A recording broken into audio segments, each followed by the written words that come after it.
What's good, YouTube? It's your boy Ghost. I'm coming to you from California. I'm actually getting ready to go get my hair done. And just a little disclaimer for all the people that's gonna crack jokes. I know I look small in this car, but hey, I'm a tiny person. And this is a wide body Benz, so it is what it is. But I'm dropping this video today to speak on the Shawn Parks and 302 Dre situation. Now, I've seen a lot of videos, about this whole situation with Lil Shawn and old dude, 302 Dre. And I'm disgusted. I'm really disgusted because I'm gonna get to that in a second. But before we get into that, I talked to Lil Shawn and I talked to Dre about, the whole situation. And like I told them, I gave them my opinion. So now I'm gonna give y'all my opinion on the situation, because it was bullshit for not only Dre's situation, but also Lil Shawn's situation. Because when you really look at the situation, let's look at the situation for what it is. Yeah, a lot of people bashed Dre. A lot of people bashed Dre. A lot of people got on here talking mess about him, saying that he was this, that he was that. But nobody made a video actually talking about what actually was learned from this situation, So let's look at the situation for what it is. Dre gave Lil Shawn $10,000 to invest into Lil Shawn's company to get this truck, thinking that, after a year he was gonna make some residual income off of his $10,000 investment. Lil Shawn, he basically, instead of using his own money, he figured out a plan to basically get the money without using his own money. Business people do it all the time, I do it too. If I can keep from throwing 50 G's on something, why not? Why not use other people's money to build my company up, It's just the way of business. But where both of them went wrong is this. And first I'm going to start with Dre. Dre went into this situation not really doing his research, not really understanding what he was getting himself into when he decided to go take his 10 bands and go invest it into getting this truck for this man so it could help build this man's company. Dre did not do his research on the percentage that the truck was going to be making. Dre did not really look hard into how much the total truck payment was, the weekly payments, basically he didn't look at the fixed cost of the situation like he should have. He should have went through it with a fine-tooth comb, but he didn't do that. And that's where he failed at. And he ended up, like I said, he got his 10 G's back, but he didn't make no type of money. So when you really look at the situation, it's like this. He basically gave somebody 10 grand to go put away and then give it back to him in 6 months. That's really what it was. Just like you're putting your stuff in a shoe, throwing it in the back of the closet, and then 6 months down the line, you clean the closet out, boom, you find that shoe with your money in it. That was that whole situation. Now let's look at Lil Shawn's situation. Lil Shawn, being the owner of the company, figured, well, I don't want to spend my 10 G's. Let me figure out how I can, use other people's money to build my company. And that's basically what Lil Shawn did. He got however he went on getting his investors and doing this and doing that, that's what he did. Now, where Lil Shawn messed up was, Lil Shawn had 3 trucks prior to that. He had 3 trucks that were leased on to Prime or RST, and they were doing a little Prime thing, okay? Now, Prime and whatever they got going on, that's contracted freight. So, being inexperienced in this industry, which we all go through it, he figured, well, I can duplicate that by 5. He decided to jump out there, comprised his little plan of how he was going to get the 50 G's. He ended up getting the 50 G's. Where he messed up was he thought that everything was the same. He thought, what he could do at Prime, he could duplicate it on the spot market, which he learned horribly that it doesn't work like that. Spot market versus Prime contracted freight are 2 different monsters. So he put the 5 of them trucks out there and everything crashed and burned. and he didn't make no type of profit off of his investments. He basically went into the hole.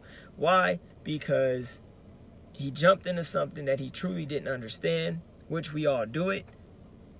We all bump our heads. We get that. Now, that's where he messed up with the whole situation of jumping into this investment and not doing his research. So then let's go back to Lil Shawn, because I'm not done with him yet. He also, his next mistake was he invested with people that also mingle with people around the YouTube community. Everybody knows that truck drivers cannot hold water. Truck drivers are the biggest damn gossipers since Kingdom Come. And when he decided to invest in these people, he didn't take into consideration that all these people were going to talk. And you got a lot of YouTube truckers and just truck drivers, period, that are envious of each other. So, you know, his investors went to talking, everybody got to gossiping, and that's how, you know, the whole shitstorm started with all the rumors and I guess people trying to take him down and all this other stuff, which I'm going to get to that towards the end of this video.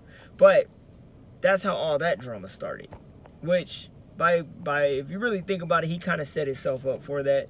You don't invest with people that basically, there's different types of business owners and there's different type of people. Now, everybody's like, well, it's just $10,000, it's just this, it's just that. But you tell me who can take 10 bands right now, give it to somebody, just invest and tell them, hey, invest in this, and then sit back and act like they don't really care about it. Now, $10,000 to me ain't a lot of money, but to another person it is. Somebody that really doesn't have it like that. $10,000 is a whole lot of money.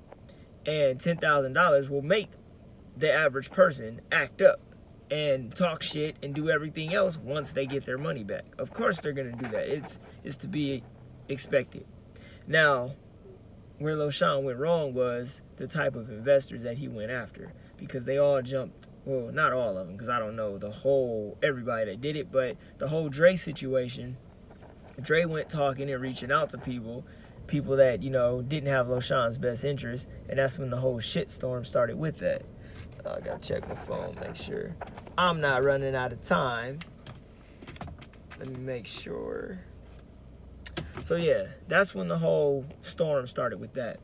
And like I said before, his biggest mistake was investing in these people that like to talk and like to talk all this mess, and jumping into something that he didn't truly understand and didn't get, which, you know, like he said, he learned from his mistakes, and it's something that he won't do again.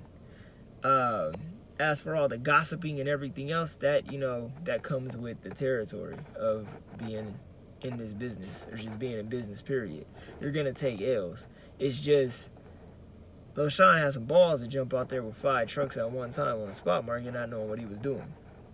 As for Dre, my hat goes off to him, because this man took 10 bands and gave it to somebody to invest in, you know? So I got nothing but respect for dude. Now, for him doing everything that happened and everything else, I mean, that's just, like I said before, that's just a maturity thing. And, you know, when people get upset, they act out and lash out in weird ways. But as for everybody else that were clowning him, clowning Dre, doing this, doing that, when you really look at the big picture, what did they learn from this? Dre learned that, you know, you can't invest your money into everything and also do your research. Lil Shawn learned that you got to be careful who you invest in and what you decide to jump into, and to make sure you do all your research when it comes to doing it. So as for all the other bullshit that went down, that's just frivolous, you know, that's just people wanting to be messy, people not understanding what is really going on here. So I hope everybody really takes the time to really dissect that situation and really see what really happened, because everybody's trying to point a finger at Dre, people are trying to point a finger at Lil Shawn. All it was just a deal going bad, you know, because both sides did not do their research and did not understand what they were getting themselves into. You know, it's simple. So all this back and forth, all these people trying to say this person's getting down or this person's bringing this person down. Let's look at the facts. Dre got his 10 G's back after 6 months, didn't make no money off of it, and Shawn walked away with 8 trucks. At the end of the day, both sides won. Both people got exactly what they wanted. They just had to bump their head to get to, the finish line. So it's your boy Ghost. I don't want to, sit up here and take up too much of y'all time. That was just my opinion on the situation. It's business. It happens to us all. It happened to me when I first got that damn black truck. I had somebody invest in it and it flopped. And I ended up getting stuck with it. So, hey, it happens. But like they say, it's not about what happens to you, it's how you react and respond to the situation. So, with that being said, love, peace, prosperity, and I will catch y'all in the next video. Deuces.